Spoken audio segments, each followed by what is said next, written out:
we got hit one night. This is how crazy it was. They came up that night and they said, Charlie Battery, you're moving out tomorrow. We'll have big sweeps coming in right along the Ho Chi Minh Trail. We got sweeps coming in with the 25th, the 5th Marines, all them and that are going to come in and sweep the valley there. Oh, yeah, okay. So they send us out first, my battery unit. We set us up on the hill. There was a hill, big hill like this, but the hill went like that, okay? So we set up the guns there, 1, 2, 3, 4, 5, 6. They were going down the hill like this, okay? And we landed there that night. That morning, they put us out there, and they did not give us no wires, no claymores, no trip flares, no booby traps, nothing. They set us up there, and they said, don't worry about it. We're having the big sweep tomorrow morning. Well, that night around midnight, and I have the story. I didn't bring it with me, but whoever reads it, it was in the Reader's Digest to my fallen son. Okay, and they came up, and they started coming up from gun 6, and when I was off. I was in my foxhole, and my buddy says, "Hey, Taz, we're getting hit." They named me Taz because I was that little devil they used to run around there raising hell. So he said, "We're getting hit," and I go, "Don't bullshit." And he said, "Yeah." And then all of a sudden I got up. My boots were off because I used to air my feet, and all of a sudden I heard them. They were so damn close I could hear them talking. And then all I seen was gunfire.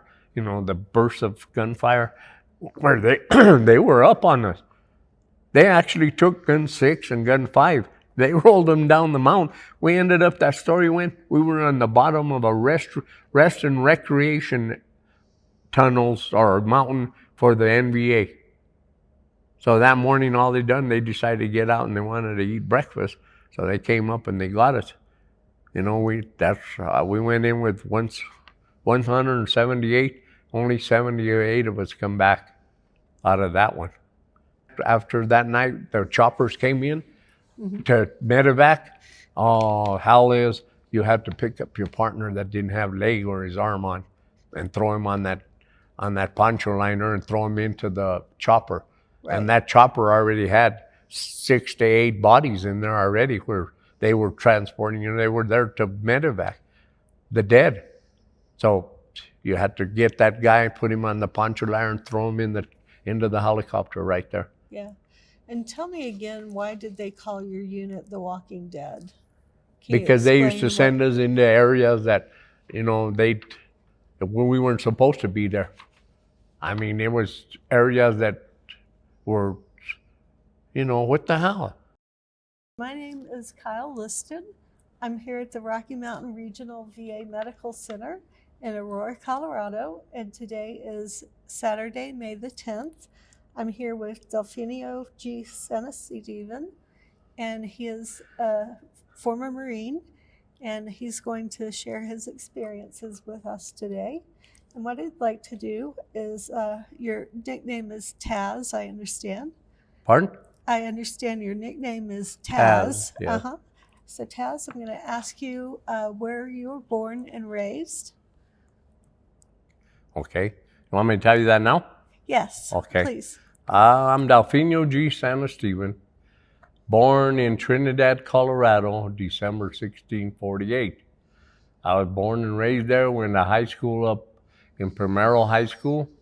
Got out of I was a senior that year, and I got in a little bit of trouble with my puppy love. Anyway, she was pregnant, so at the age of 16, I was already a parent. So anyway, my son was with me for 2 years. We were together, me and the wife, the first wife, and they drafted me. Well, that's when the draft started, when Nixon and Johnson were promoting the war over in Vietnam and doing more than I think that we had to participate in, just like the ones that went on now. I don't know, what did we accomplish, really? We went in there and helped them in that there, but they didn't change like the Americans thought they were. So I don't know, at that point there, they drafted me March 5th of 1967.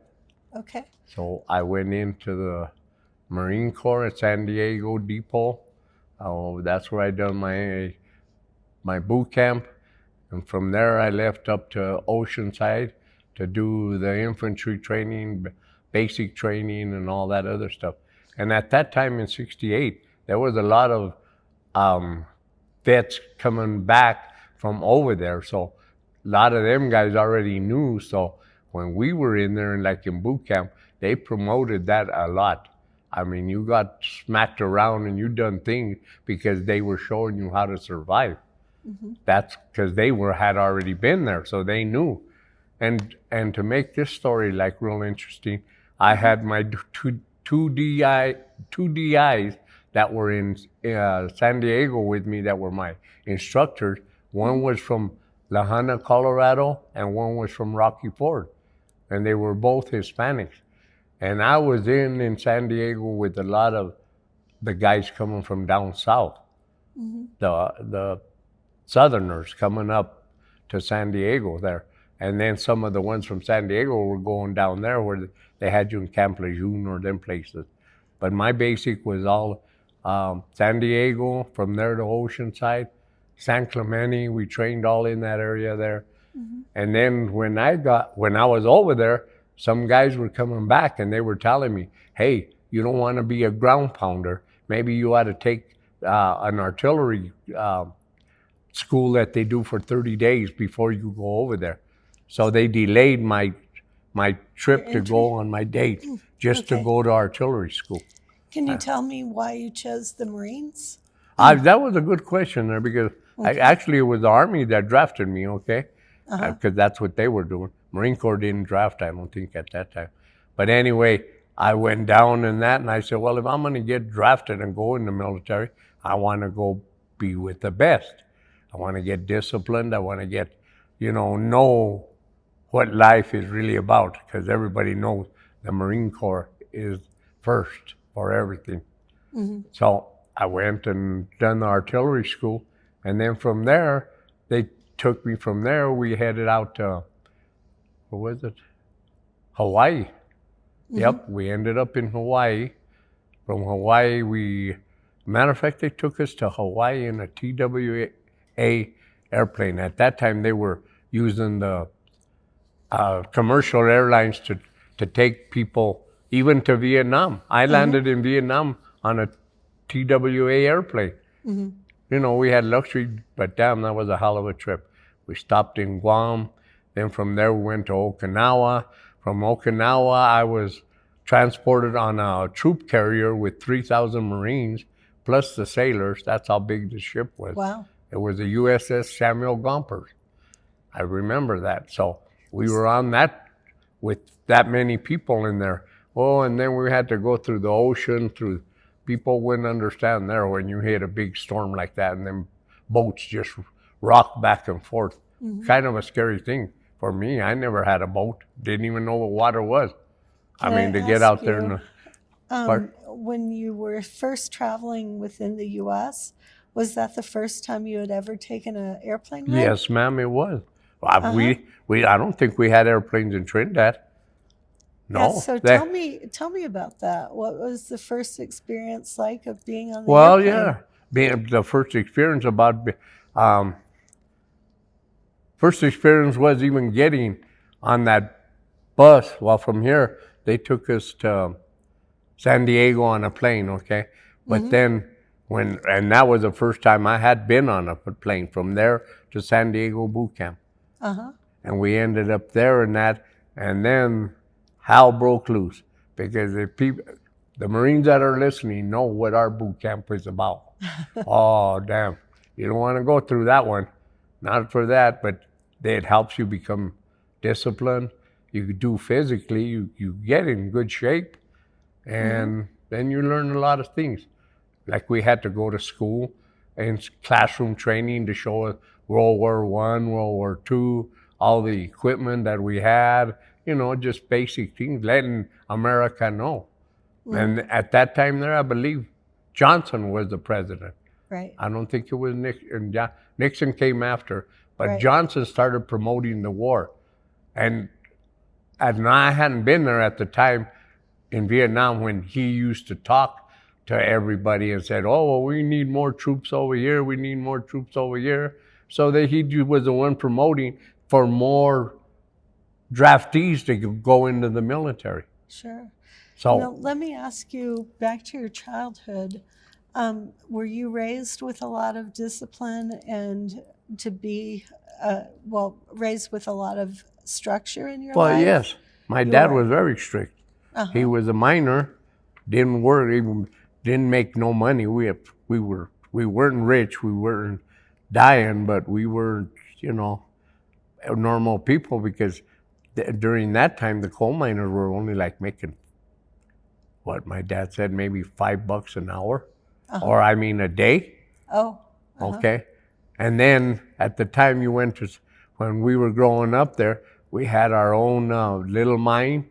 My dad was a miner, as I said. He used to make us go in there to get coal for our stove at the house. So you were going in a mine where you didn't want to be. You at 6, 7 years old. And I was myself, my brother, and my younger brother. There was 3 of us. And both my brothers have passed away. One was an army man.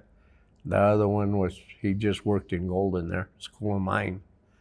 But back home in Trinidad, you know what? When the government came in there, all of a sudden, and they said they were going to build that state reservoir, they came in, like I was born in Viola, Colorado. It's up the river is what they call it, like going up Monument by Monument Lake. Anyway, they just came in and told Dad and my grandpa, because they had a lot of land. We had mountains up there. They had everything in that. But they came in and said, "Nope, we're giving you $5,000, and my dad got $10,000 for his house." And then they said, "You got to relocate." That was it. No choices. Where did you relocate to? We moved from there. My dad went to a little small farming town down the river, as they're called, down the river, up the river in Trinidad. So went to Honey, Colorado. It's down towards Wild and Brush and them places down in the east. And we went there. My dad was working for a farmer there that was running the machinery to build dams and build the trenches for the farmers down in that area. And that's when my dad was making $5 a day. Wow. And with my brother, me and myself, my 2 brothers, my mom, and we lived very poorly. Our Sunday afternoons, we were very religious too. Were you? Yes, I was a Bible student for quite a while. Was that in a Catholic church or a different No, this church? was with the Jehovah's Witnesses. Oh, okay. So we studied with them. My mom, she was very disciplined in that. We used to have to sit down and read, learn 5 books of the Bible every day. We changed, you had to learn 5 of them every day. Then they would read to us and that there. And I was going pretty good. I was really going to go. I wanted to go to Bible school and then come out and be what they call them? They call them pioneers is what they are. And they go out to different places and that, and then they go spread the word, as they say. Are the Jehovah's Witnesses, are they conscientious objectors? No, they are, because what is one of the commandments? Thou shalt not kill. Right. So that was promoted a lot there. That's why it kind of affected me when I came home, because, I was still guilty. I didn't go back to the church anymore or to the meetings, because I was very, I knew what I done. And I don't know, he's a God-forgiving God. So, I went through that one, asked for forgiveness and that there, but it still used to bother. Yeah. That's what actually, in common terms, they call a moral injury, where you have been commanded to do something that is against your will and your faith and your belief system, and you have to do it anyway because someone orders you to do that. Right. Well, that's what it was. Because, Right. you know what, I was happy here at home, even married at 16, and I was working jobs that were paying $1 an hour or 50 cents an hour, but I had to because my dad, when I got together with my wife, well, my girlfriend at that time, but we had the baby coming, so I used to have to get out and work. I worked on the car wash on Colfax. There was other things there, and then from there we worked up in Golden at the Applewood Country Club, or what is it? It's a country club right outside of Golden. We all worked there, all family. So we were dishwashers. My grandma was the pantry cook. My grandpa was the bartender. It was all family there working there. We were the only Hispanics there because people know, if you've ever been to Golden back in the days, that was a very prejudiced town. Was it? It was. They had the Ku Klux Klan there. Oh my. They had meetings all the time. They always sent pamphlets out that they weren't letting the Mexicans and the blacks into the community up there at that time. So did your family receive threats? Pardon? Did your family receive threats from the KKK? At one time they sent us a letter saying that us taco vendor, taco eating, burrito lovers should get out of town. Wow. Was that scary to you? Yeah, at that time it was because I was still a young guy, and I wasn't prepared to that. My dad didn't have weapons around. We didn't know about guns we didn't know about killing, because that's one of the commandments we learned. Right. Not as a Jehovah's Witness. Yeah. You don't do that. You don't do stuff like that. So anyway, it was good there and that there. So when I got drafted, I didn't want to leave. I had my wife, I had my son. I said, I didn't want to go. And then at the time that I got drafted, and I knew I was getting drafted, I was having to go. That was a tough time there because I wasn't ready to go, and I didn't know. I didn't even know how to carry a rifle. I didn't even have a weapon. Dad didn't have weapons. Right. So when they made me go, that was really a change of, how would you say it? Your discipline and your morals that you have, that all of a sudden it's changed. You have to. And you know what? The motto of Marine Corps, you get off that bus in San Diego and they have them footprints laid down there and that, you stand on them, you don't say nothing. They come up to you and they start hollering at you, carrying on. Damn, it scares the hell out of you. Yeah. So from that point there, I was in. No choice. But I went from the Army that drafted me, I went to the Marine Corps, like I said, to get better or to do with the best, period. Marine Corps is the best military we have. Anyway, so I was there stuck with that there. Good thing I had the good instructors that showed me how to survive, how to make it. And can you tell me what about the Marine Corps is the best of all the services you could enter? I would think so, because we got more. I believe they train, and I'm not going to condemn the Army or Navy or whatever. Everybody has their own thing. I'm just interested in what you felt was the best. Yes, I felt they out were of the Marines. Yes, they were the best. That's why I joined. I went from a 2-year enlistment that I would have done with the Army. I went to a 4-year because I went and enlisted.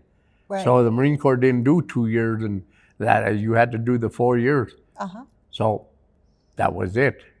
So I went from 2 to 4, but I didn't mind it. Once I came back, I'm lucky I came back home. You are. Thank God. But I did, and everything worked out kind of as gradually in that down for all us vets, because we didn't have nobody to greet us when we came home. And then when I came home, and I was 21, because I went in at 18. 21, I came back out. I didn't even know how to. We drank beer in the clubs when you hit, after you came back from Vietnam. We'll do it that way. It's a whole different story, because at that point there, they really, the other recruits and that respected us, because we had come back home. So I had a good time after that at San Diego, and where else? I went to 29 Palms. I was in Oceanside, all them. I got to see a bigger city and people than we ever had back home in Trinidad. Well, I want to tell you, welcome home. Oh, and thank you for your service. Yes, ma'am. We do appreciate it. Thank you very much for knowing You're welcome. that you should. I think every vet should get a handshake or somebody telling them, because, hey, we all done our time. Everybody done their own, they're called MOSs. That's the category they do. You go in and take tests and that takes so damn many shots. Oh, man. They line you up, they do shots, they do this, and then after a while, you're already into the groove there, that, hey, this is what I got to do. I can't go nowhere. I was, no, a lot of guys, and when they got there, a lot of them wanted to run away, and they used to talk to me, well, let's take off. And then I go, well, where are we going to go? We're bald-headed. We got a green jacket that was down to my knees. And then they go, where do you think they're going to catch us at? Real quick there, buddy. Right. We ain't going to mess it. But anyway, so, yeah, hey, it was rough. It was rough, and I don't know if the best movie that ever brings out anything about Marine Corps boot camp, watch, what is that? Sorry, I can't think of it. Full Metal Jacket. Okay. That is the best picture show that kind of brings out the Marine Corps life in their boot camp. And that really happened. All of that stuff happened. So tell me about your experience of boot camp. Oh, yep. I don't know. First of all, I was thin when I went in. I was not in good shape, but I played sports back home. I was on the basketball team. We played a lot of softball. And so I was moving around. We played a lot of marbles. People don't even remember marbles. Oh, yeah. When you made your 4 little skulls and that, and the one in the middle. So that was good. And I was in the little town. There was about 9 of us, nine guys there that were born there and that. So we had enough for a basketball team and a softball team. So we used to break it up and play each other. And we were using socks with a rock on them because we didn't have a baseball.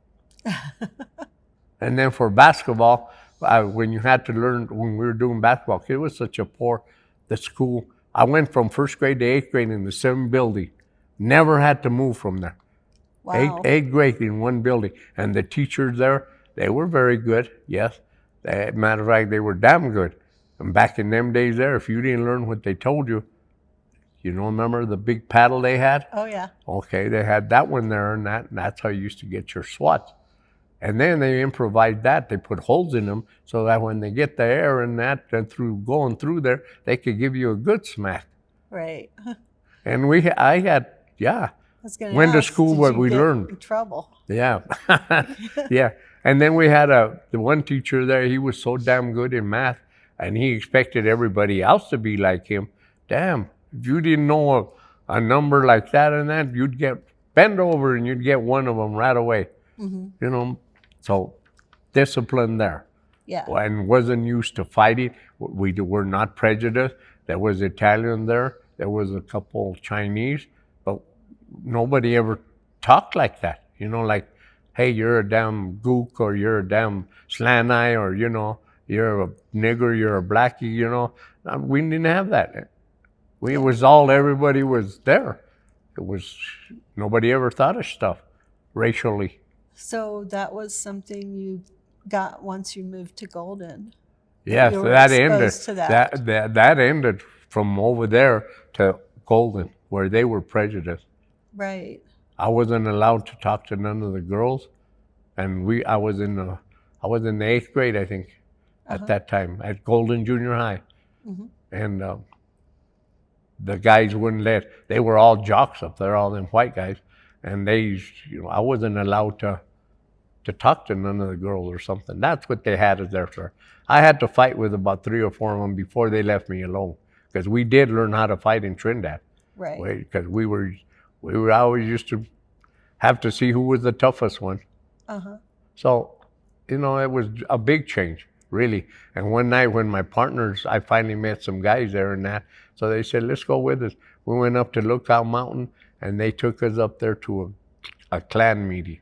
Oh, wow. where they actually had a Klan meeting up there, back up in the back hills there. Wow. And What was that like? Oh, I looked at that. I said, what the hell? I hadn't even seen it on TV because we didn't have TV back home. Yeah. We just, no reception. We didn't have TVs. Mm-hmm. First TV my dad bought, I remember, he bought it. It was a black and white one on a little console like that. Uh-huh. He went and bought something like a film to put it there. He had the blue sky, brown dirt, and the thing, but it was a film over the TV to make it look like we were in color. Yeah. Yeah. But really after that there, from Golden up to the military, it was a transition because there I met, everybody was there. Whites, blacks, whatever. We were all there, so. Did you feel more included and less discrimination? Well, it was better because, the blacks knew what prejudice was. I knew the Mexican guys or the Hispanics. We were not Mexican. We were born in Colorado, all of my family. I have my grandparents, my wife's grandparents now are from Italy. Mm-hmm. They were from Italy. Uh-huh. So we had Italian and Mexican kids like they tell us now, or like they tell me. How was it being a young father and being in the military? That was a scary one there too. Yeah. Because you know what, back in the days, the culture and heritage was so different that when the girl got pregnant, you had to go up to the parents and ask them for her hand in marriage. Mm-hmm. Because it wasn't just like, okay, you're going to get married and you're going to do this. No, they had a process that you had to do. And that was their heritage that showed them that, you had to marry the girl if you got her pregnant. Yeah. So, what was it? At 16 years old, I loved high school, but I didn't finish my senior year because that happened. So I had to get out, and at that time there, like I said, we moved down south, down to Honey. Then from there, my grandpa and them had already went to Golden, Colorado, because my grandpa found some family members up here that were working up there. So he came first, him and my grandmother and her sons. So they were in Golden by the time my dad and we were ready to leave. So we had a place to come.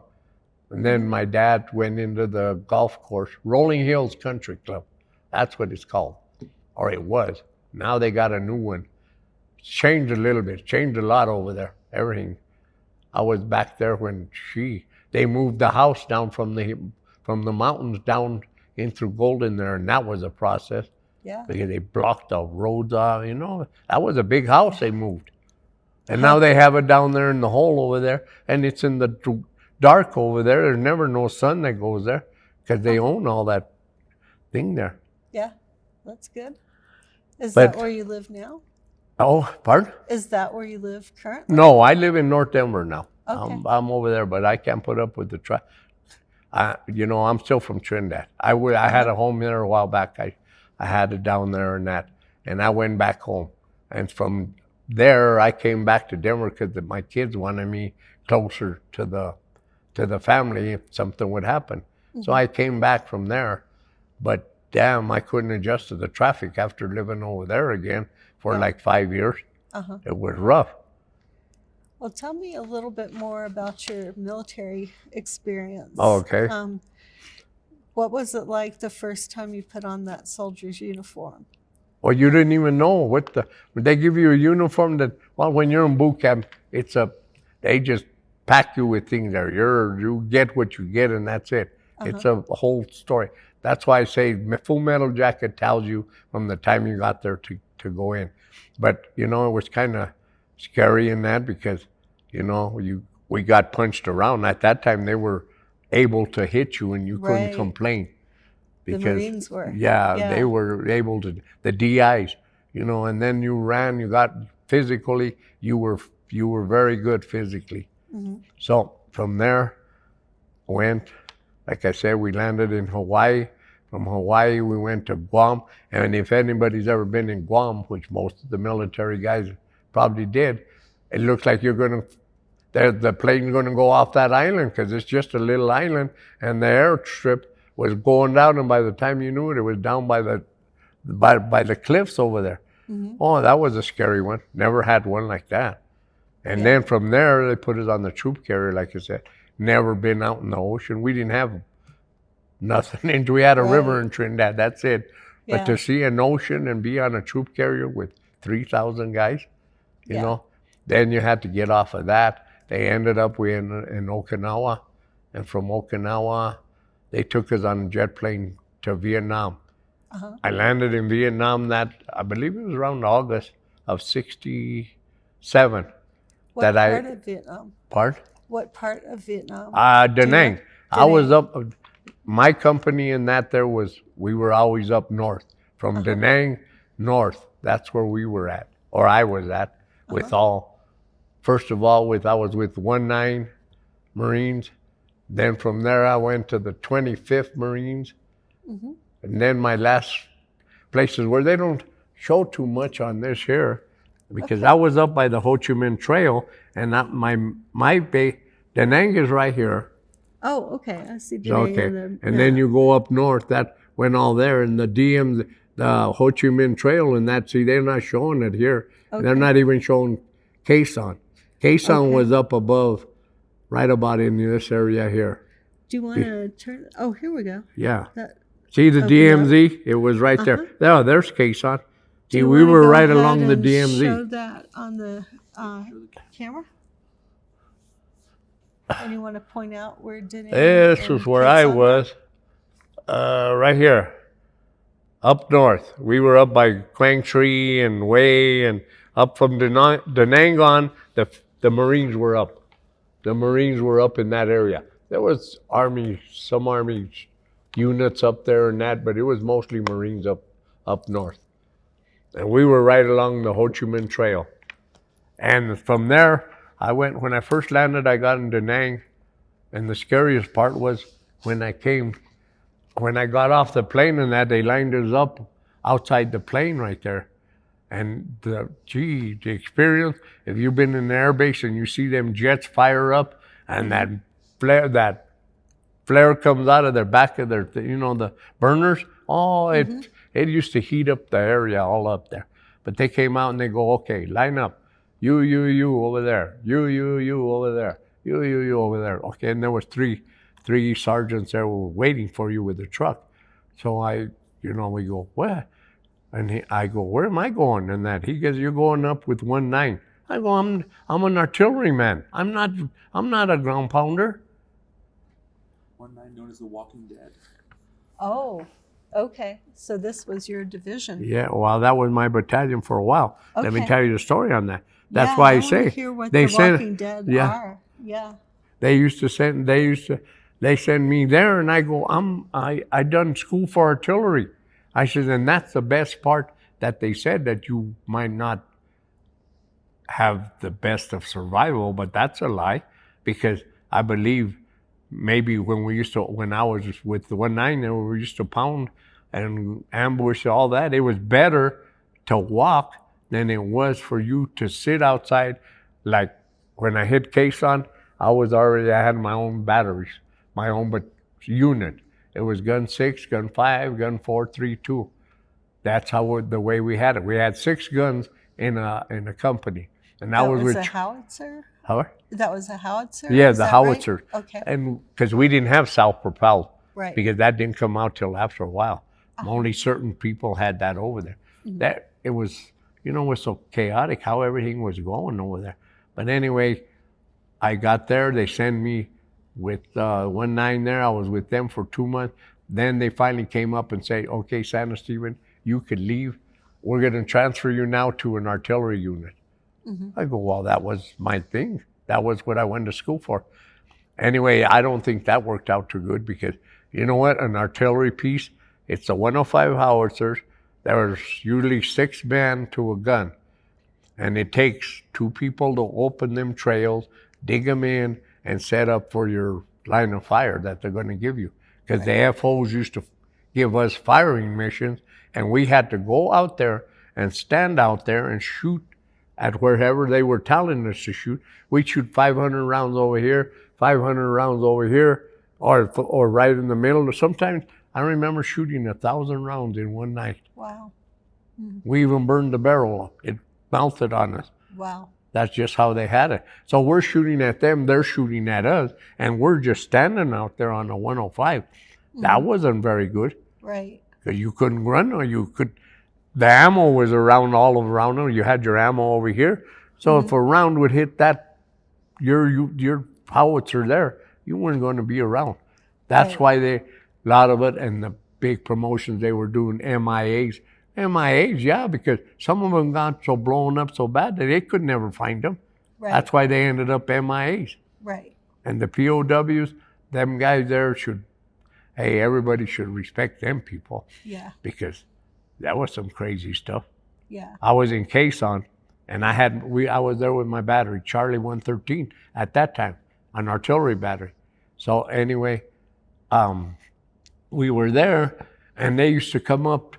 We had the camp was we were in the middle of a hole, and the mountains to North Vietnam were all like right here. We were in a hole. That's where Khe Sanh. If people read that story, the siege we had there when they had us pinned down for like 128 days. Wow. And we couldn't get nothing. Nobody would be able to come in. We got water maybe once a week because they would, before they even used to land, they used to shoot them out of there. I seen recruits coming in that were going to try to come in, for replacement. The plane wouldn't even land. They'd blow the plane up before it ended up coming into the airstrip. That sounds really scary. It was. It was hell there. Terrifying. Shit, everything was underground, 6 foot and under. You had trenches down. You had your hooch dug into the dirt down underneath them trenches. Uh-huh. And then the food, your toilets and all that, they were all underground there. So what did that bring? We had rats over there like about that big. Wow. That used to live down in the bottom with us there. Wow. Very unhealthy. Yeah. You got a helmet full of water once a day. Wow. You were supposed to take a shower with that, brush your teeth, do whatever, with one helmet full. Wow. So we were there. Was that your drinking water too? Yeah, your drinking water too. You had to do that. You fill your canteen up right away, and you'd have water. So the survival was over there too. Like even when you're out in the bush, with like when 19 and the 25th, that they, survival is if one of your comrades, your partners there, got shot or killed right there in front of you, you would take what you needed from him. And that's scary to say that. And how? Right. That you had to take his extra T-shirts that he had in his backpack and that, in his gear. You had to, because he was going to use them, and we needed them. Right. Like the monsoon seasons over there. 30, 40 days in that it rains consistently, day and night. I mean, day and night. And we used to have to pull fire missions, have to go running out there to the guns. The trench around there would be full of water. You'd have to jump out there and that and get into your spot. And then you'd be in water and that. You were cold, your boots, your socks. So socks and T-shirts were very important that you always had. You had to change the socks every day. Yeah, the socks, yes, every day, because they were getting jungle rot, as they called it, in your feet from being wet so much. And that lasts for a lifetime, from what I understand. That does not go away when you leave Vietnam. And I don't think I had much of a problem. I haven't had anyway, because over there, I used to, one of the guys schooled me when I first got there. He showed me what to do, how to do it. That's good. You blouse your utility thing. You always tied them down so that nothing could get inside your arm there. Or your hands were always exposed to something. We didn't have gloves or nothing. Right. Just like when I was on the 105 howitzer, we never had earplugs. You had to use a piece of leaf or something from the tree, or a little piece of sock from your sock where you tore it up to put for earplugs, because we didn't have earplugs. Did they tell you to use cigarette butts? They used to, but I didn't try, because I never smoked, so I never even, I used to put little pieces cut my sock up and put them in there. So they But didn't give you cigarettes in your oh yeah, your, they were cigarettes? in our what was it called there? Cigarettes The or- food sea ration. Yeah. Yes, they give you a little pack of cigarettes, a pack of tissue paper, and there was a lot of good sea rations there. Uh-huh. You know, beef and stew, and it was pretty. They were pretty good, some of them. Okay. But then no, we never got hot meals unless we went back to the rear area. And my main camp was Camp Carroll. It was called. That's where I was. The CBs were when we were coming up Highway 1. CBs were already up there putting the camp together. Them guys had to have a lot of nerve too, because they were running the tractors, you know, the hole diggers, the trenchers, and all that, and they were out there and by themselves. They had a guy there with them, an infantry guy, but you could have got killed on that tractor because you didn't have no weapon with you. You were just trying to do that, get the camp together, Right. and they did. Camp Carroll was our base camp, and we were pretty strong there. They had us. They had a lot of AM50s, 60s. We had traps. We had landmines.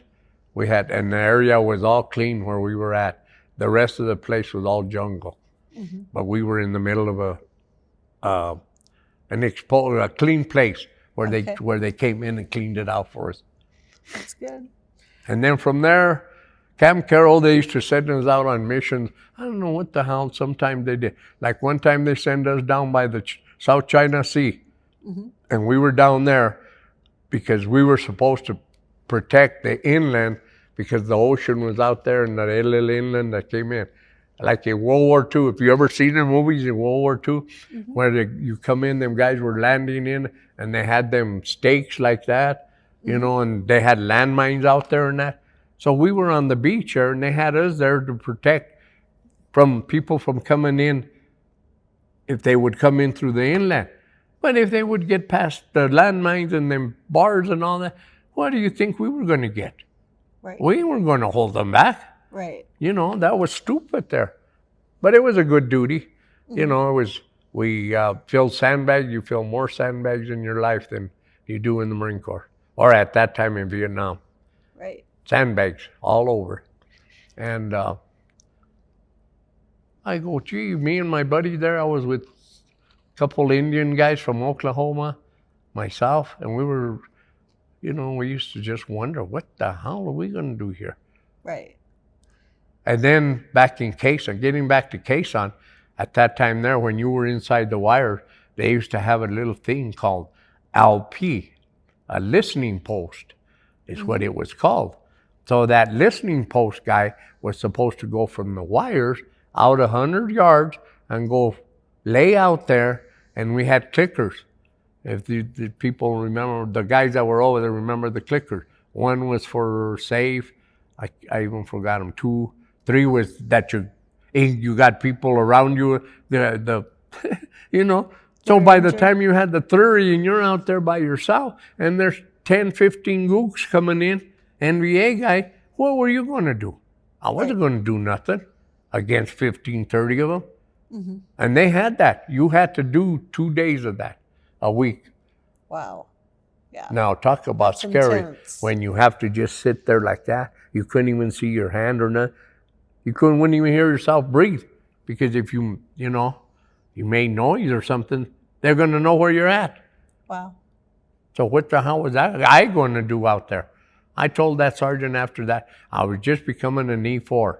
At E4, you get a little more benefits. You don't have to do a lot of shit burning, a lot of patrol. You don't got to do a lot of things. You got kind of a slack there because you're an NCO at that time. Right. So it was pretty good when I became sergeant. And, I didn't have to do a lot of that stuff anymore once you become up in rank. Right. But your job was, like, we used to have to burn them shitters in all over where we were at because they were there. Mm-hmm. Except when you were out running around in the bush and all that, in the jungle there, you had to, you know, do wherever you could. Yeah. So make sure you had that toilet paper, Yeah. or, something like that. So, what is your fondest memory or most vivid memory of being in Vietnam? I met a couple, two, three. I met some good people, and they were white, they were black, and they were good, they were true. They would stand up for you when you needed them. That's what you had to find, a good somebody to help you, because when you got hit, you got hit. People think that there's bombs bursting in air that they see for the fireworks. That, you know what? If people would have to see the real thing of that, they would not even want to be around. That's why, like myself, I never go to fireworks. I don't even like it. Can't smell the gun smoke or the powder in that after it, because, vivid memories of 50, 100 guys come running in at you, going to try to kill you. No, I don't know about that one. Yeah. And we got hit one night. This is how crazy it was. They came up that night and they said, Charlie Battery, you're moving out tomorrow. We have big sweeps coming in right along the Ho Chi Minh Trail. We got sweeps coming in with the 25th, the 5th Marines, all them and that are going to come in and sweep the valley there. Oh, yeah, okay. So they send us out first. My battery unit, we set us up on the hill. It was a hill, big hill like this, but the hill went like that, okay? So we set up the guns there, 1, 2, 3, 4, 5, 6. They were going down the hill like this, okay? And we landed there that night. That morning, they put us out there, and they did not give us no wires, no claymores, no trip flares, no booby traps, nothing. They set us up there, and they said, don't worry about it. We're having the big sweep tomorrow morning. Well, that night around midnight, and I have the story. I didn't bring it with me, but whoever reads it, it was in the Reader's Digest to my fallen son. Okay, and they came up, and they started coming up from gun 6. And when I was off. I was in my foxhole, and my buddy says, "Hey, Taz, we're getting hit." They named me Taz because I was that little devil. They used to run around there raising hell. So he said, we're getting hit. And I go, don't bullshit. And he said, yeah. And then all of a sudden I got up. My boots were off because I used to air my feet. And all of a sudden I heard them. They were so damn close I could hear them talking. And then all I seen was gunfire, the bursts of gunfire, where they were up on us.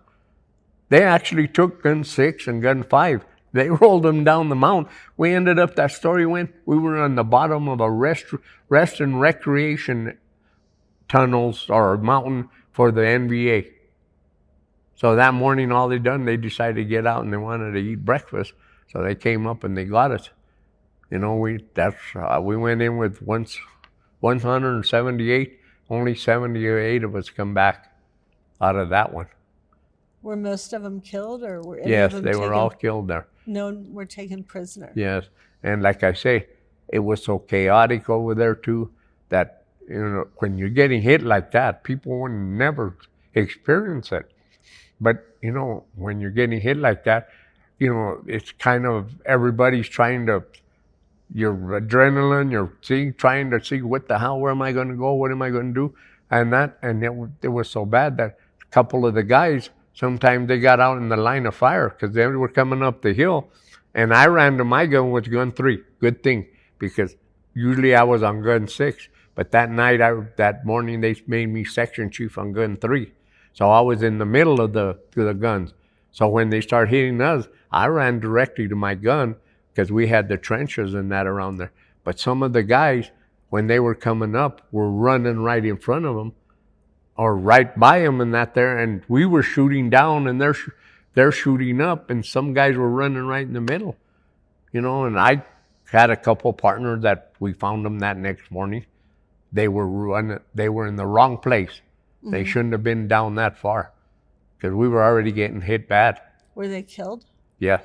Oh, wow. Well, they were gun 6 and 5, they were fighting hand-to-hand combat. Wow. In the holes. because they came up, they took they, it was so amazing to me, but it was so scary because people, they brought in Puff the Magic Dragon, which was an airship that had them machine guns on there that used to strike the whole area. They could level out a 2-mile radius within minutes. Wow. Then right after that, they brought him in. They brought the jet napalms in, the jets with the napalm, and they started dropping them right around the area we were at. Hell, you could feel the heat from them damn things. And then all you see was people, the gooks running around there on fire. So you knew where you were at because they were coming from there once the napalm hit, and they were coming in. So you knew more or less what the strategy was to kind of stay up a little bit from them. Yeah. And then right that morning and after that night, the choppers came in to medevac. Oh, hell is you had to pick up your partner that didn't have leg or his arm on and throw him on that poncho liner and throw him into the chopper. Right. And that chopper already had 6 to 8 bodies in there already where they were transporting, they were there to medevac the dead. So you had to get that guy, put him on the poncho liner, and throw him into the helicopter right there. Yeah. And tell me again, why did they call your unit The Walking Dead? Because they used to send us into areas that, when we weren't supposed to be there. I mean, it was areas that were, what the hell? You weren't supposed to be. That was their country. The French tried to defeat them back during the French War with the Vietnamese, and they didn't succeed. They got beat up there in Dien Bien Phu when they got beat up there. So Nixon and Johnson, they were promoting so much of the war, more men, more this, more that, because they owned a lot of the ammo factories, a lot of where they made weapons. They were, it was a hell of a political thing that went on there. And then both of them and then finally to concede to them after we had done all of that, they left them, airfields, they left them matting, they put guns, they left, when they pulled out of there, it was just, thank God I didn't have to go back, because in 1970, I was ready to get out. I was in San Diego Marine Barracks, and they came up to me and they go, Santistevan, if you re-up right now to go back, because we need veterans over there, the veterans that have already been there. This was 1970. And they go, we'll give you an extra stripe and $10,000 re-up fee. I go, yeah, right, buddy, you got to be crazy. You're losing it. Can't you see the news? Can't you see everything? There ain't nothing there. I'm not going back. My mom wants me home. So as soon as they done that, I was in San Diego, like I said, good duty. We were right by Tijuana. We were in downtown San Diego and all that. The next morning in that, I get orders. They send me back to 29 Palms, California, because I rejected to go back. So they send me back to my home field over there where the artillery goes on.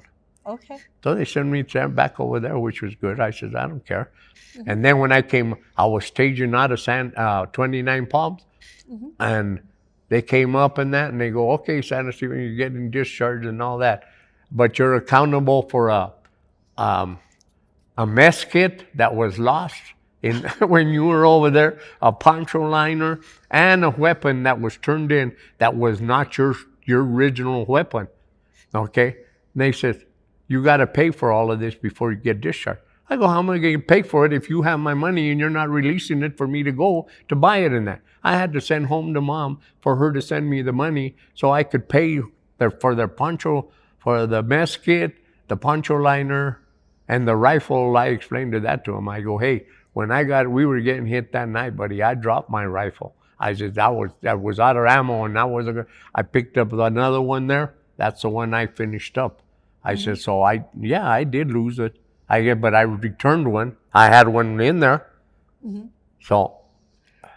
Well, tell me a little bit about your communication with people back home when you were in the war, especially communicating with your wife and your mother. It was kind of hard because, they didn't understand. I kept with myself anyway. at that time when I came back, I wasn't much of a guy that wanted to talk about it, you know. So I passed it on. It wasn't. I came back home in '70.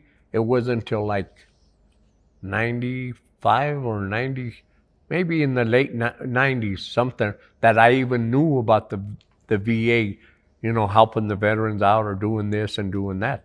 I didn't even know. So I started that process, and you know, I went through a lot, just like you said. You did also, you know, waiting for them to tell you that yeah, there's nothing wrong with you, but you know there's something wrong. Yeah. Yeah. So how did things go with your wife and the relationship with her? And I never really, you know, now that I'm talking more now, or I've been the last 10 years in that, that they find out little things that they didn't know about, you know. And when I got that, I wish I had it with me, but it's called To My Fallen Son. It's in the Amarillo, Texas paper, 1968, where his son came in to be our captain at Camp Carroll just before we got staged out to Khe Sanh, and his son was there. He came in as the captain because the other captain had just retired or something when we came home. He got in there that night. That next morning, he called reveille call. He called us out to stand out there for he could count bodies and that. And we were getting sniper fire and incoming rounds every damn day. And he wanted us to stand out there. And I was already in Old Salt, as they called it, because I had been in country for 6 months. I knew I was surviving. I wasn't dead, so I knew. Yeah. You know, you're crazy there, buddy. I ain't going out there. I go, and there's about 6, 7 of us ain't going to stand out there for you. You want to come in? Count us in our tent here. So that's what he tried to do. But he got a good lesson. We got some wire, some ammo grenades, and we hung them around his tent that night. Oh, okay. So he wanted to pull another trick. He wasn't going to make it the next night for doing that. He wanted us to stand out there in formations and all this other stuff. So, did he die because of yes, the grenades? The story was the night we got hit. Okay, when he came in too, he had them 245s like John Wayne or like Roy Rogers, and he came in with them pro-handled 45s, and he was big, shiny, and his boots were. Well, he just came in from Da Nang, you know, up to the hill there, and you know we had already been there, so he's trying to tell us what to do, and he was barely new in country. Well, the night we got hit, we were all in that on gun 3 there, and we were all in the parapet there. And he came up, he got up, and he said, "Come on, we're Marines, let's charge." Yeah, okay, you charge there, buddy. He got up, and that, no sooner he got up, you ever see a watermelon when they bust it open? How he just bust? That's how his head went. Wow. Now that was scary. And so when his dad and mom found out that he had died that night, okay, apparently he went into the story because he was a newspaper guy and found this whole story behind it. And that's the one that tells us that we got hit with like 1,500 NVA that night against 178 of us. And they put us there. So anyway, his dad wrote the big story about that. But it wasn't really a true story about him because he hadn't been there long enough. He wasn't the hero they made him out. The gunner sergeant we had there, he got a Bronze Star, and he was the one that got up and started running all the way up the hill so he could get away from everything instead of standing around with us trying to survive there. He took off on us. Anyway, after that, a big extravaganza there that they had us in, they gave us the Meritorious Unit Citation and the Presidential Unit Citation for getting beat up. Wow. Okay. So, that was it. Were you otherwise decorated when you were in the service? Well, I have a heart, and I got the Meritorious and the Presidential and the Vietnamese medal with 5 stars, because they give you stars for different areas that you were in combat or whatever. You know, they had it just like your pay. Your pay went up from, if you were in Da Nang, where it was kind of settled down, nothing really big going on, they got income in that. But then you moved up to another area like Dong Ha and Camp Carroll, they would give you extra money. So all that money was being funneled home from me to the wife, Right. the first wife. Okay? So I get discharged, come home. Well, no, the story went there. And I'm sure a lot of the guys remember the Dear John letters we used to get. Everybody got a lot of guys got Dear John letters from girlfriends. And as for me, my ex-wife, that they couldn't wait for no longer for us. So they were either messing around with your best friend or they had another boyfriend. That's how they put it to us. Like my wife did. You know, and I had my son, and then I didn't even know this, but she was expecting another one when I left to the war, to Vietnam. Was it your child she was expecting? Yes. That was just before I left that I knew she was pregnant, but they said, hey, we're taking you anyway. Don't worry about your wife and your son and that. We'll give them alimony from your money, so we'll take care of them. You either going to go walking over there, come back walking, or you're going to come in a green bag. That's how it was put to it.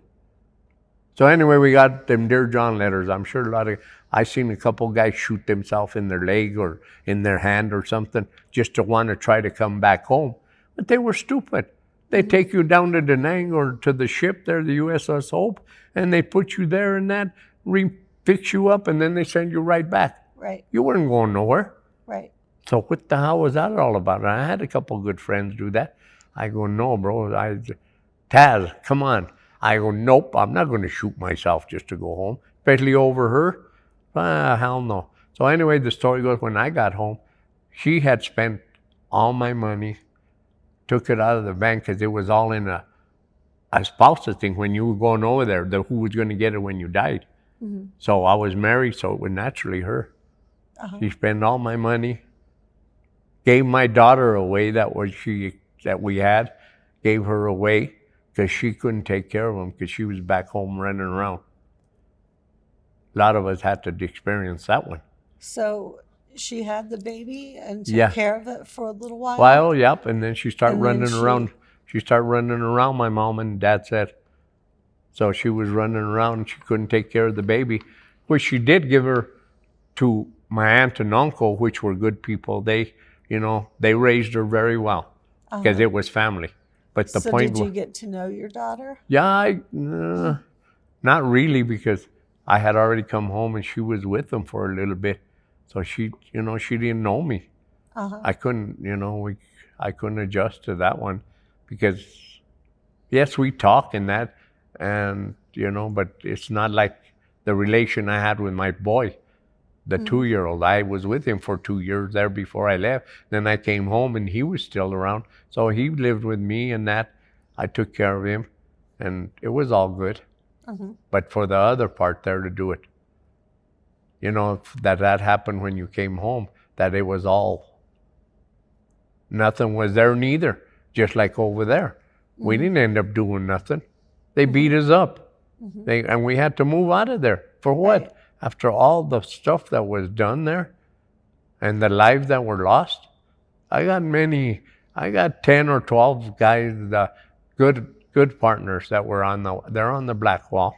And I could be on there too, but thank God that I survived. Can you tell me about your Purple Heart? I got hit in Da Nang there, or outside of Junelin, I think, or was it Junelin? Yeah, it's Junelin. I got shrapnel under my armpit here. Went in there, went out. But it didn't tear nothing big up because I could still use my hand. But it just went right through me. It was like a burn. When you get, that's how the shrapnel used to fly around. So it hit you in that and it would go right through you. So it was no major big thing. I was out on the USS Hope for about a month. They fixed me up and that, and then I went right back to my unit.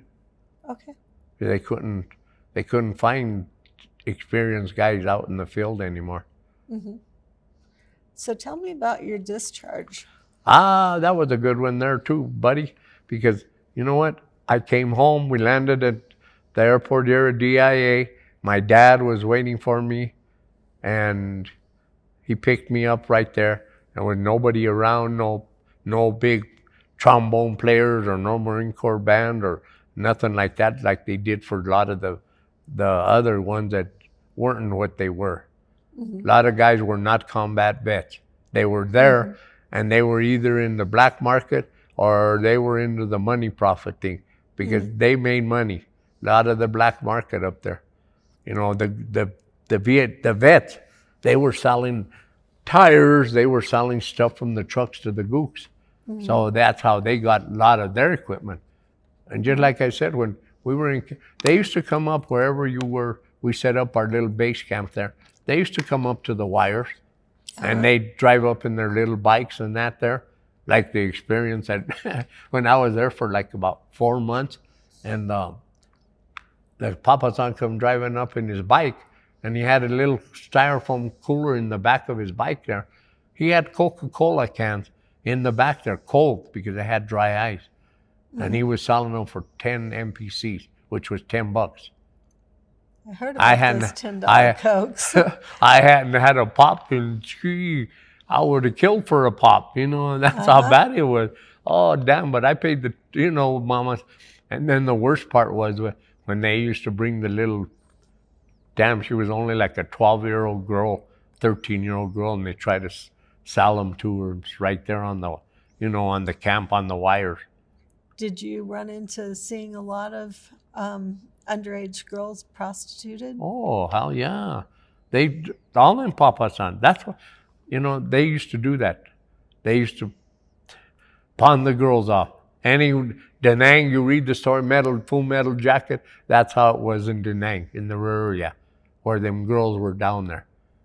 They had it made, you know, and the young ones where we used to get at, because they were called mountain yards up in that area, because there was nothing but jungle and that going up Highway 1.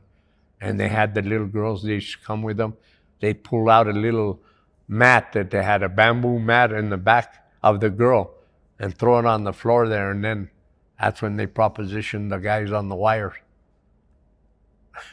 Okay, yeah, this is a good one. And there's nothing you could do about it. No, and the government never. We used to have a call. It was called In-Country R&R, and I was in Camp Carroll. So they took us from there one time down to the South China Beach. Yeah, South China Beach there to have an in-country R&R. So they brought in, 2, 3 companies, 3 battalions down to the beach there.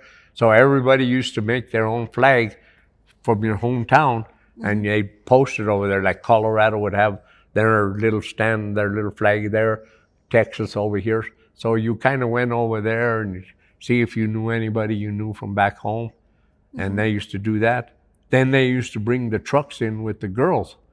They used to bring us in trucks of prostitutes. Wow. Right there. And then the girls would jump out of that, and they'd have bags of marijuana with them, had beer with them. What do you think that you guys are going to do when you're in country? Hadn't seen nobody in that. Right. For 6, 7 months.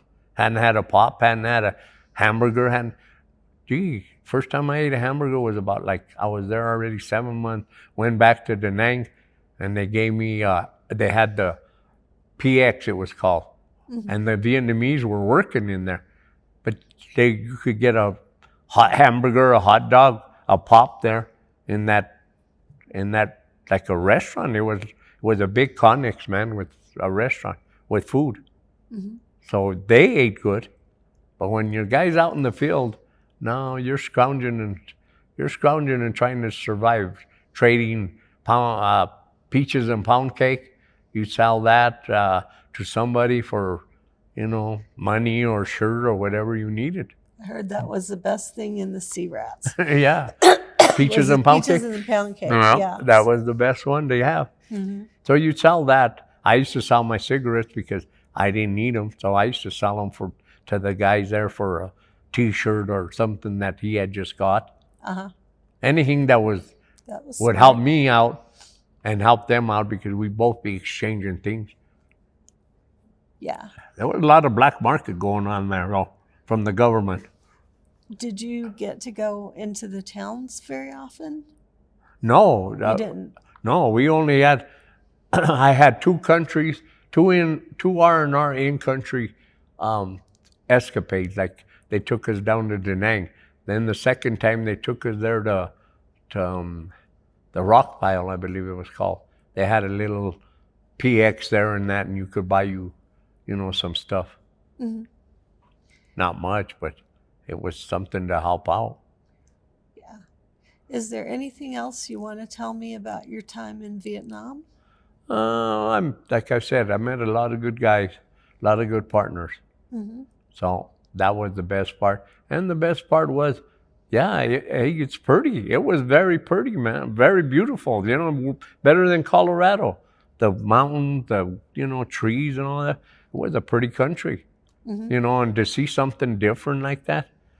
But then to see the shit that went on with them, because like when we used to hit them little villages and that, oh man, it was kill, kill, kill. Everything was kill.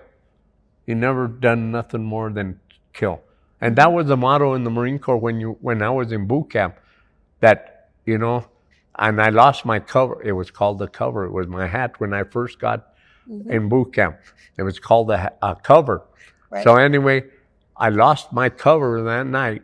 They made me run around with my hands over my head like this, with my hands over there because I didn't have a hat. Okay. So anyway, and then the motto was they would run around there and we used to kill, kill, kill. That was us. We run around like crazy around day and night there. That was the motto. Kill, kill, kill. Mm-hmm. What the hell? Kill, kill, kill. Shit.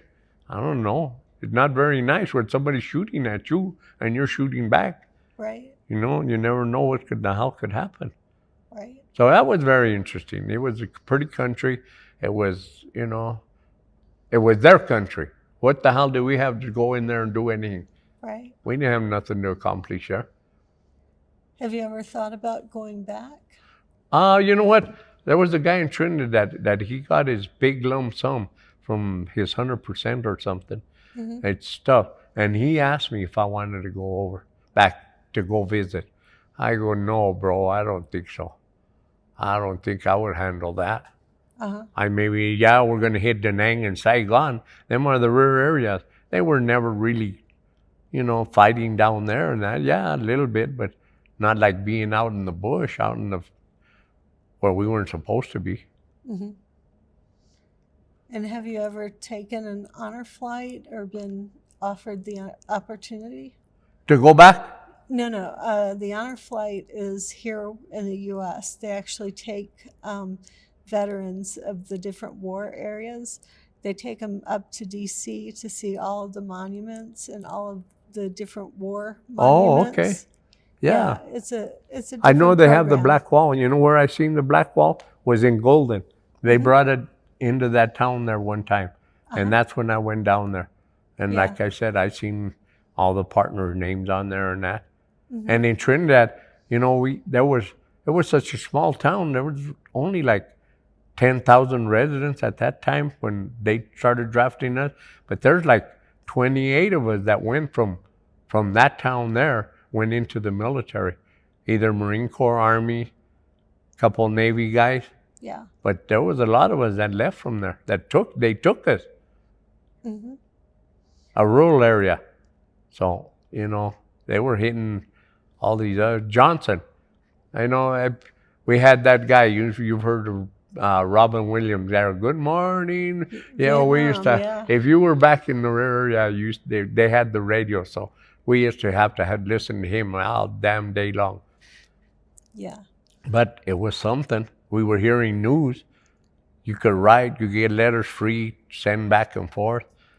You got packages from my mom used to send me packages now and then with like canned food, the bean weenies and stuff like that.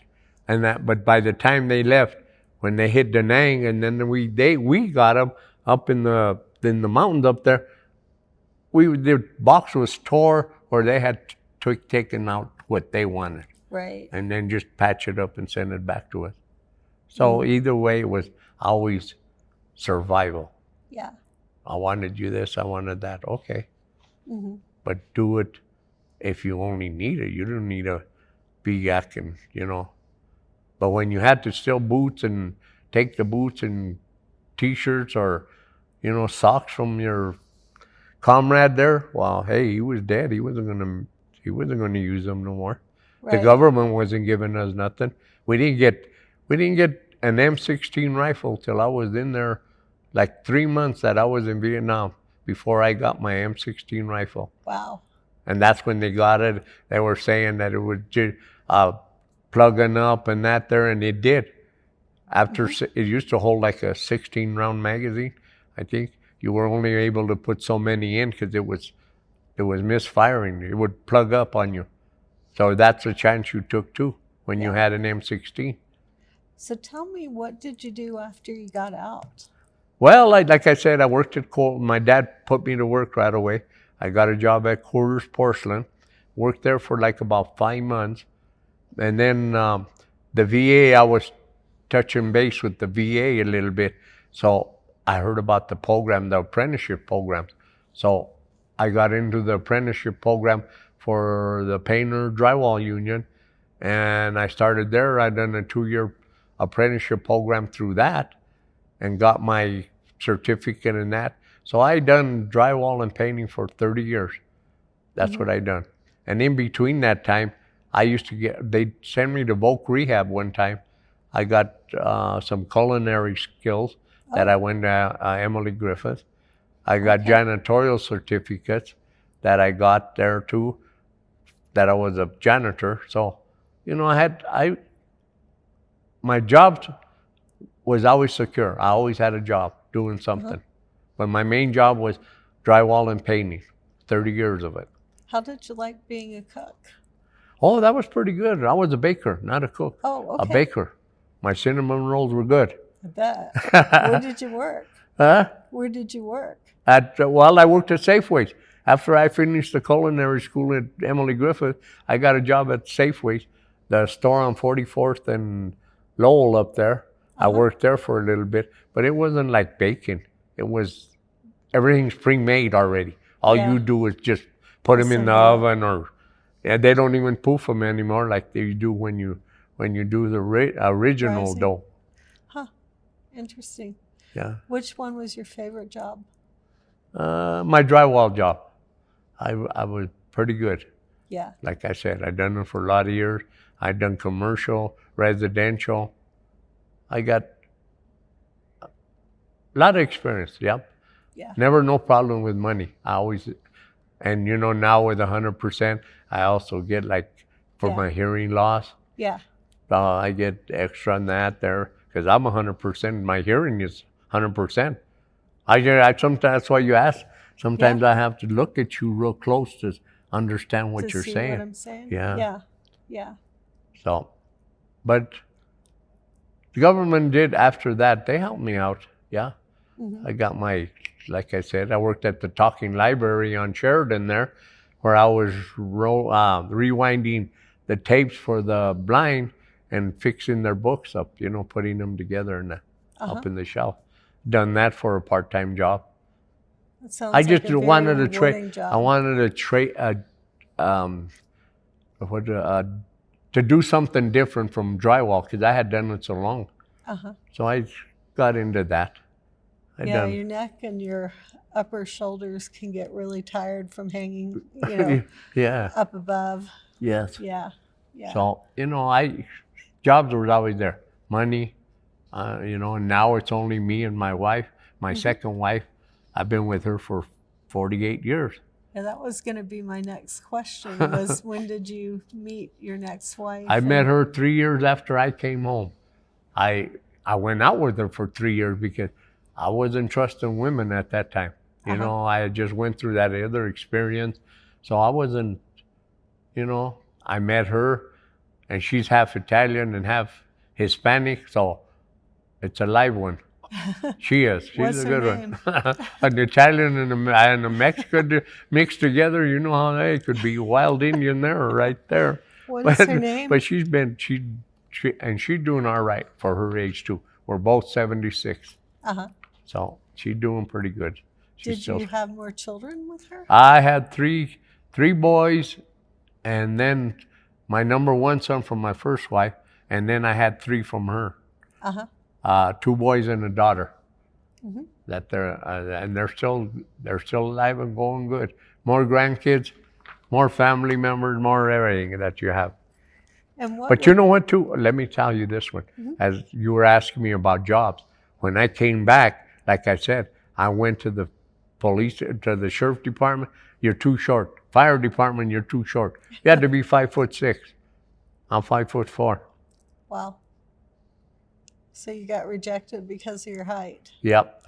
True story there. I believe And I believe the city and county of Denver should look into that one, because if that wasn't a break heart there for the Vietnam vets, what was? We were baby killers. We were, we were everything to the Americans, and we didn't want to be there. I didn't. So why in the hell were they calling me down in that? I didn't. Why did Nixon and Johnson get involved and do that? I don't. That's beyond me. Of course, that's just like Iraq and Afghanistan too. They didn't accomplish much. They haven't taken away that country. No. They haven't done nothing. It's still the same way. Well, tell me about Nixon and Johnson. What are your opinions on them? On Johnson and Nixon? Yeah. I think they were really sad. They didn't care about, I think they were into more of the power trip to try to show everybody that America had something and we could do it in that, and just go in and do something that, I mean, they're trying to say that they're helping them, but they're not helping them because they never changed nothing. Just like Iraq and Afghanistan.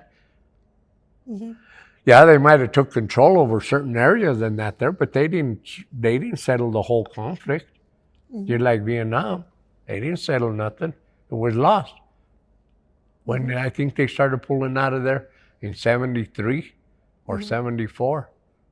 Yeah. And I had already been home. I was keeping up with it, but I didn't care anymore. I said, shit, I'm back home. Other than that, yeah, it's been a good one. I've enjoyed it. I'm here this long. Yeah. How did you feel like the military affected your life after you were out? After I came back? Well, yeah, it did, because I knew discipline. I knew how to survive, what not to do and what to do. So that was a big part there that it helped me on, like the Marine Corps. You're very clean. I mean, they make you, especially at Marine barracks, they had the inspections 3 times a day. You better be squared away or else. So I come home there. I don't know if I think I kind of could, we were so, I guess, disciplined or that after, especially when you're in Marine barracks, that I came home and, I didn't like, I was so clean, because at Marine barracks, you did have to be clean. Fold your clothes, put them in piles, there's socks over here, your stuff. So I try to change my wife too. I go, hey, put the hanger in this way. That way when you pull it out, you don't know that. You put the cans up in the corner, up in the cupboard, put them so we could face the label so we could see what they are. Was she receptive to that? She was laughing at me there for a while. She go, what the hell is wrong with you? Yeah. You want the cans put this way? Well, that way you know what they're at, where they're doing. So, yeah, it was kind of rough. That's why the relationships, they say, of us, the Vietnam vets, were very poor because of for anybody that went through what we did. When you got the first deer done, I didn't trust no women. Right. That's for damn sure.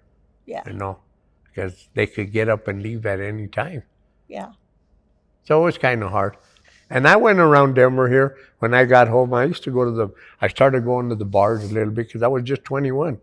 And when I left, I wasn't doing big stuff like that. So, and I used to go to the bars, and if I wore my uniform, I was a baby killer. Oh, okay. So, it was kind of hard because you'd have to fight. Right.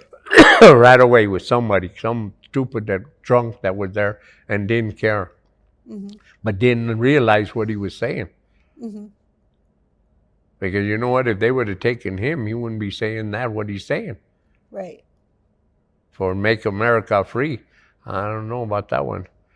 Like I say, people would, if we get hit, Colorado, because we all know what's here.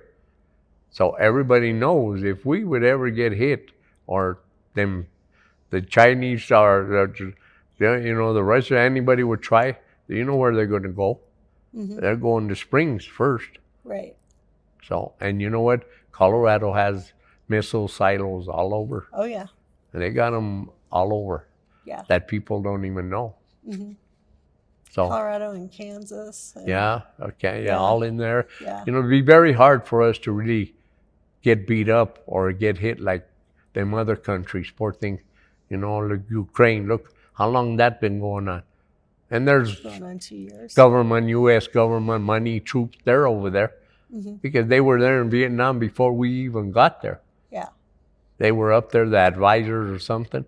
I had an uncle that was Army paratrooper, 101st.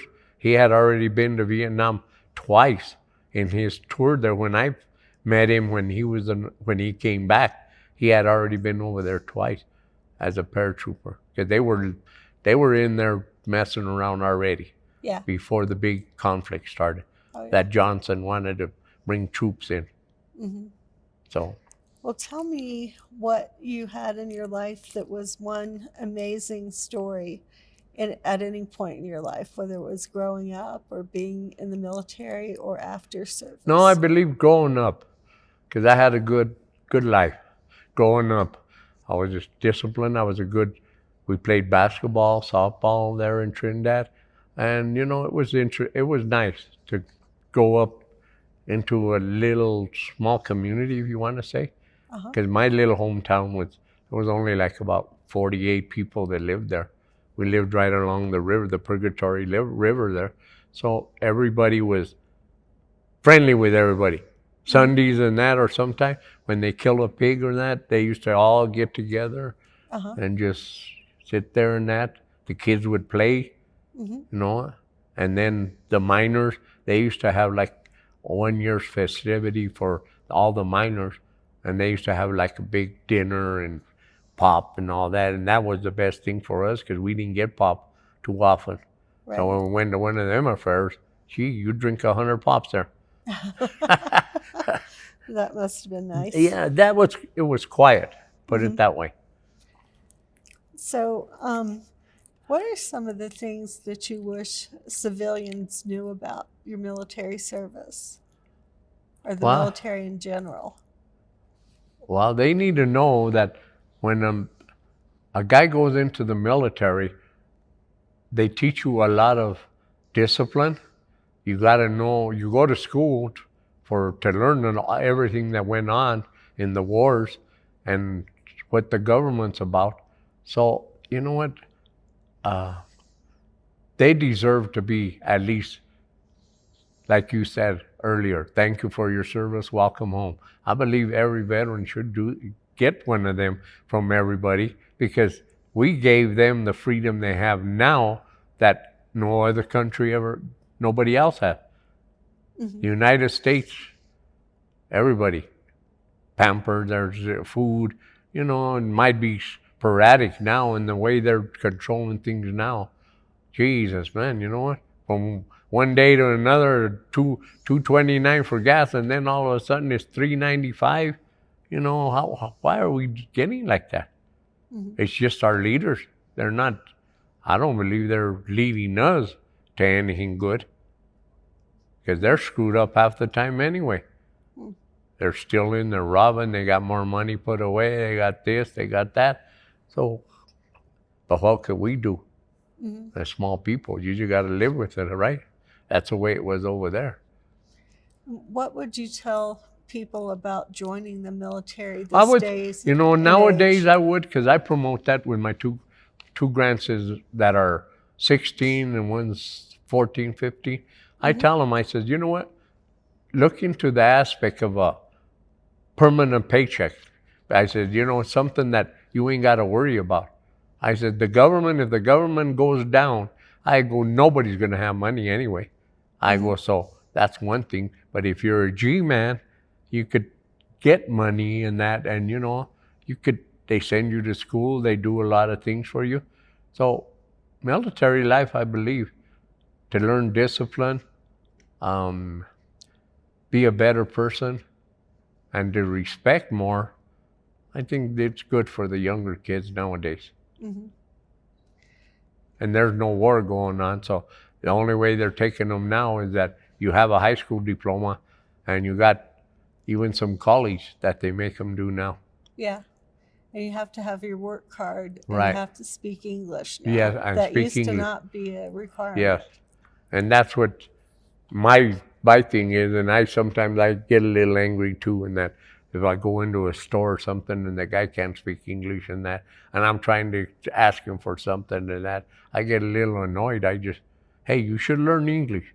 You're here in America. Learn English. Mm-hmm. Go to school. Get books. Right. I go, like my kids tell me, how come you never taught us Spanish, Dad? I go, well, you never wanted to sit down when I asked you, and I would have read to you, and I would have showed you like my dad did, to learn Spanish, because that was our language, the second language in America. Right. I said, so what the heck? You didn't want to learn. Mm-hmm. So they holler at me about that, because I speak Spanish pretty good. Yeah. Or decent. I don't Yeah. know if real good, because I still get corrected sometimes from some of my friends that tell me, no, it's not said like that. Said like this other one. Are you still in touch with any of your buddies from Oh, the military? no, ma'am. You know what? When I did get that story, though, like back in 98 or 2000, I got it from my best buddy from Grove City, Ohio.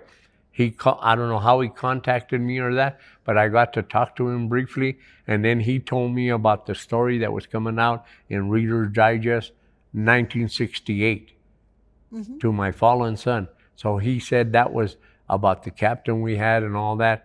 And then after that, I don't know, I tried to call him like a couple times later and that. He wasn't around.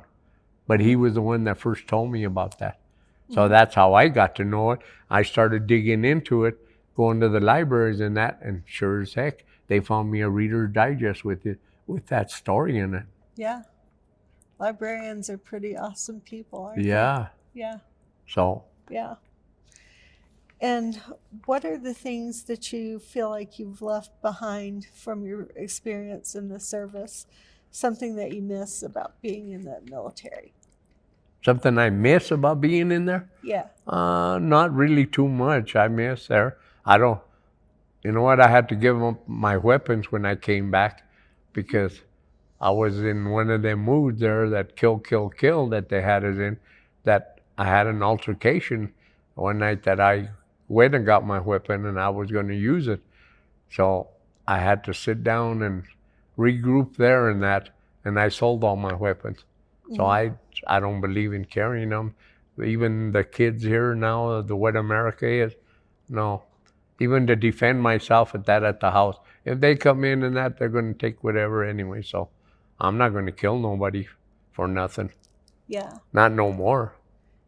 Did you go back to the Jehovah's Witnesses? I study now and then. I'm not a full-fledged one anymore, as they say, because I've been, I'm still not 100% giving myself to the Lord. I still have a lot of little flaws, like I drink and I smoke weed. Uh-huh. So, I don't know. When did you start smoking weed, or has that been since? That you was got when I out? first got to Vietnam, because we didn't Okay. have weed back home. Okay. When I got to Vietnam in Da Nang, about a month later after I was there, that's when I got turned on to smoking. But you never smoked while you were out in the field or you were out in the bush. You never smoked before your operation or your sweep or whatever we were going to do.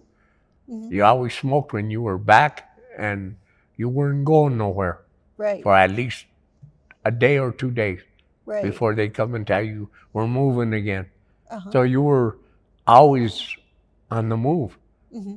You never like really settle down. You always had to have your packs ready, your gear right there ready if they would pull you out. Right. So that was kind of that there. Uh-huh. But I try to do good now, but I'm trying. That's all I could say. Can't teach old dog new tricks.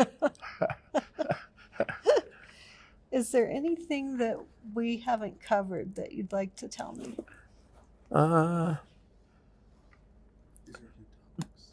Okay. Not really. And you know what? I would just tell everybody in that to thank a veteran, Okay. any kind of veteran, because we gave. Nobody else gave for this country to be the way it is. Okay. There's a couple of things that Anit just handed me that you had said that you wanted to chat about. One of them was the body parts on the helicopters, and we kind of touched on that. What kind of parts were you putting in there? Well, yeah. Wow. Human bodies. If it wasn't a good hit, bro, you'd get an arm, a leg, and then sometimes when that guy had a half a body, his legs and that were all gone, and he was just there with his guts hanging out. I don't think that was too good. That was a little rough to see, especially if it was your buddy. Too rough. I don't think about them. I think about them now and then, but I don't dwell on it. I don't consistently want to fight or, be angry with everybody because I seen it. And you know what? Now with all the kids and all these guns that they have now and all this stuff running around shooting and killing people, that isn't right. Mm-hmm. Because if they would know what it is to really get in a fight with weapons, then I think they would change a little bit. Mm-hmm. Because a lot of these guys, they do their random things. They're shooting at somebody and that, but they don't have them shooting back at them. Right. So I think that would affect them. I got grandkids and that growing up that are into all that stuff, wanting to do this, do that. Then the movies they promote nowadays that are nothing but violence, shooting, killing, and that. Mm-hmm. Stay away from trouble. That's all I could say. Yeah. And let's see, I've got. How do you feel about the gun control laws that they're trying to push? I don't know why they would have semi-automatic weapons here in the United States when they don't need it. Mm-hmm. They don't need that kind of a weapon here because what are they going to use it on? Against the same old American. Right. They should only be used over in the countries where you need to use them. Right. Not here at the hometown. And I'm not going to say not to because that's part of the Constitution or whatever we have that, you're allowed to carry guns or have guns. Mm-hmm. So how are you going to, I think they should control it a little bit though. Mm-hmm. They should. Yeah. And the next question is about the garbage trucks and children trying to smoke and also trying to jump onto the trucks. Oh, that was the ammo runs or the mess hall runs. Because like back at Camp Carroll, which was our rear area, we had tents there. We had, it was like a little city there. You took your hours and they had 55-gallon barrels on top of the Seabees made them little stalls, and they had this 55-gallon barrel, and then we had a heater. You had to put kerosene in it, put it in that water, and it would make it hot, and that was your shower. You'd go in there and they pulled a little string, and your shower was hot there. But then anyway, when you're in the rear, there was a lot of, like they used to chop in, bring us in food, sometimes hot food in the vats, and they'd bring them into the mess hall. And we'd have them in there and that, and then all the sea rations and all that. They had a place where you had to go throw it. It was the mess hall dump. So The guy, 6x driver would come by, he'd pick the guy up, his shotgun rider, pick him up and that, and you'd make the run with him up to the garbage dump. And you know what? You were going up that road there, and your job was to keep them away from the truck because the food was not sanitary and that. Right. And you know, them little kids, them 6, 7-year-olds used to come running up and try to jump on the thing, and your job was to keep them off. You had to hit them with your rifle to get them off. That wasn't very good. Right. Because them little kids like that, I had to hit him with my rifle to get him off of there. But they'd still get into the garbage dump. Right. And they were still in there, so. So they were just hungry. Yeah, yes, hungry. Because they were called the mountain yards. They were people that lived in them jungles, like the ones in the Amazon and all that they show. And there's a reminder about friendly fire. That what? About friendly fire. Did you experience friendly fire coming from our side into your camp? Yeah, every time. They used to, even we did. Sometimes we'd be shooting out there. They'd get us out there on a fire mission. And they said, okay, 10 rounds of Willie Peter, which was white phosphorus, okay? And they'd say that. So we get out there, and we'd have to fire them rounds over there. And then all of a sudden, they would fire back at us. And what the hell was that doing? You know, and some of the explosives America had, I mean, they weren't like the ones they have now, I would think, but the ones we had over there were, damn, that white phosphorus. It'd shoot up in there off of the gun there, and it explodes there like 100 meters up or 200 and sprays all that phosphorus on you. You burn. Right. That's what that causes. Then the beehive rounds we had, they were, shit, we had the Claymore mines we had. But you had to keep them away from there. And the last was collecting ears and polarized cameras. Did you have polarized cameras? Oh yeah, the later guys coming in. I started seeing that like 68, and I was ready to come home, because you know what? I was a collector, just like a lot of the guys from 19 or 25th and that. We used to cut off fingers and wear them around our neck just to show our KIAs. That was the in thing that you could do to show everybody. Well, anyway, I took a NVA belt from an officer, and I had an AK-47 in my possession just before I came home. But I couldn't bring them home, because at that time they started the process. The firing pin, the barrel had to be cemented or unworkable. You couldn't bring nothing home that was in workable shape. So I had to give mine, and my NVA belt, I think I could have brought that back, but I didn't pursue it.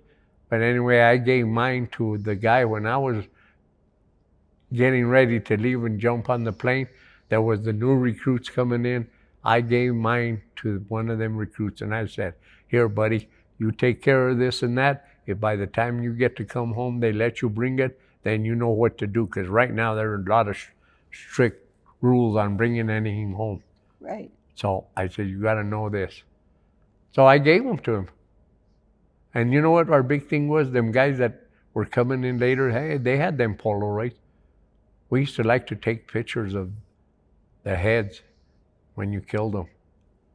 Oh, Just to pick them up and show them, just like regular weirdos, I guess we would call it. But that's how they had us, you know. You wanted to show who you were with. Like 19 and the 4th Recon in the Marine Corps. You know, they had to show that they were the best, so that was the big process. Take pictures of the dead. Did you do any of that? No, I didn't take. I didn't have a camera, but I was with the guy that had it, so he took a picture with me one time with the head. Okay. But I don't know. What could I say? It was the thing to do at that time for me.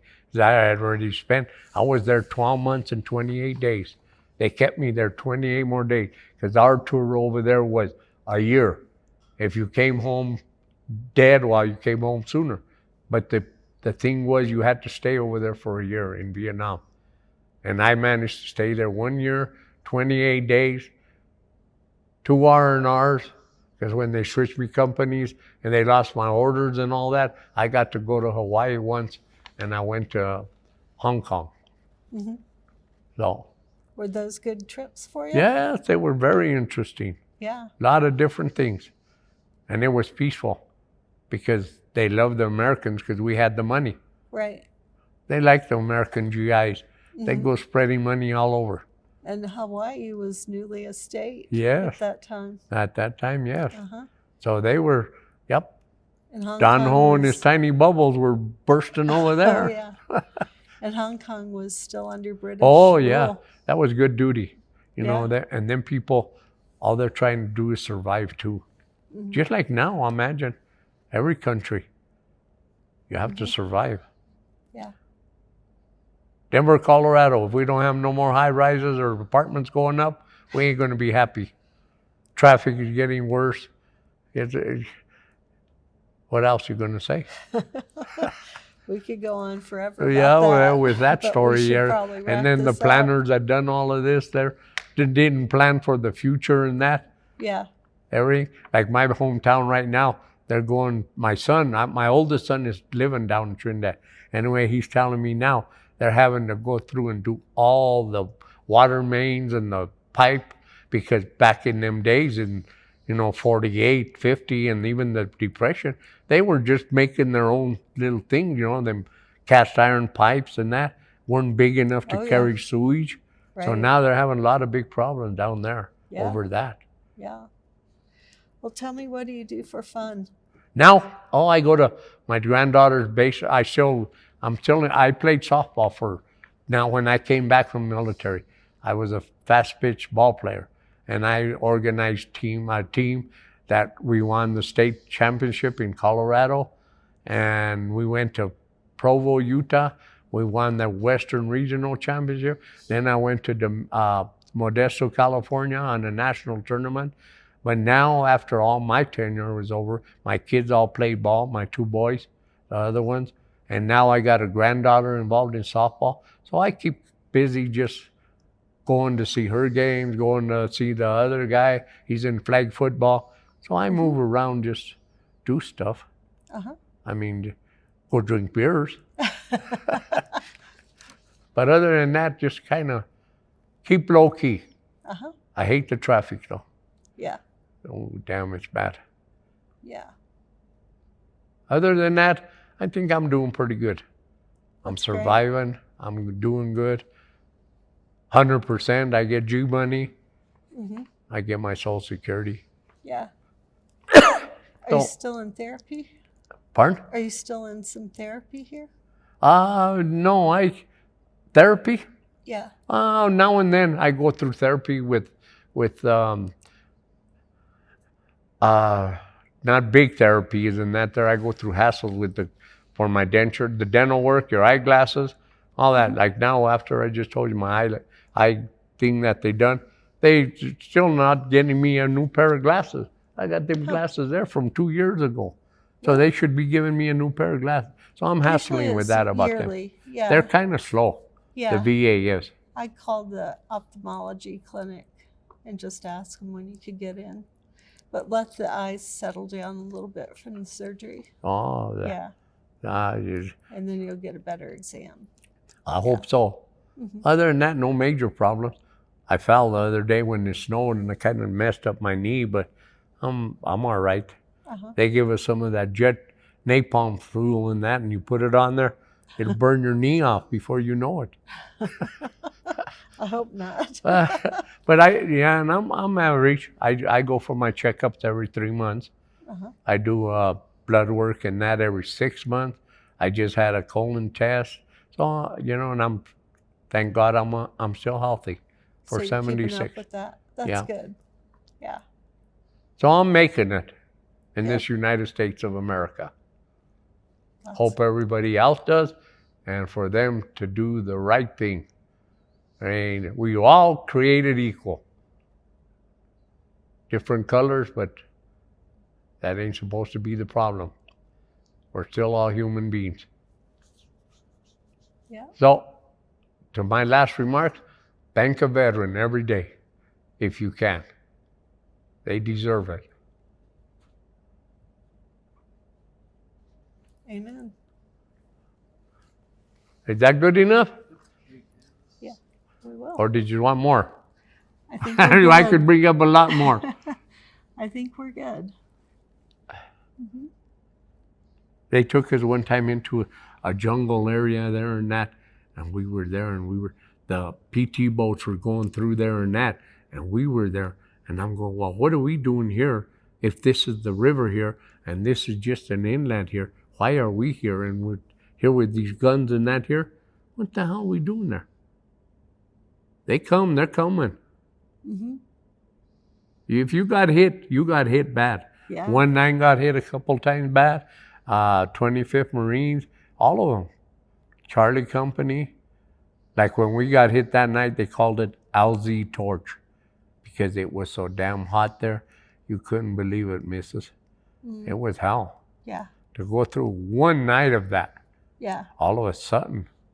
Yeah. And they were up on us. Mm. When you start doing that, then you knew you were in trouble when Yeah. they got that close. Yeah. Survival, though. Mm-hmm. So that's made me a pretty good guy, I think. My kids are still doing good. I have more grandkids than I could count. And me and the wife just sit around, holler at each other, and carry on. Yeah, you got Mother's Day coming up tomorrow. Oh, yep. Tomorrow, I think. They Yeah. were out selling, yep, all them pictures and that. Yeah. All right. One more.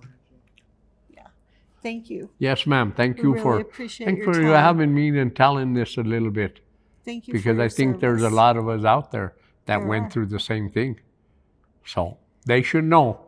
Because Everybody's experience is yeah, different. they should know, yes, Yeah. what it's like. And we All right. appreciate your story. Thank you. Thank you.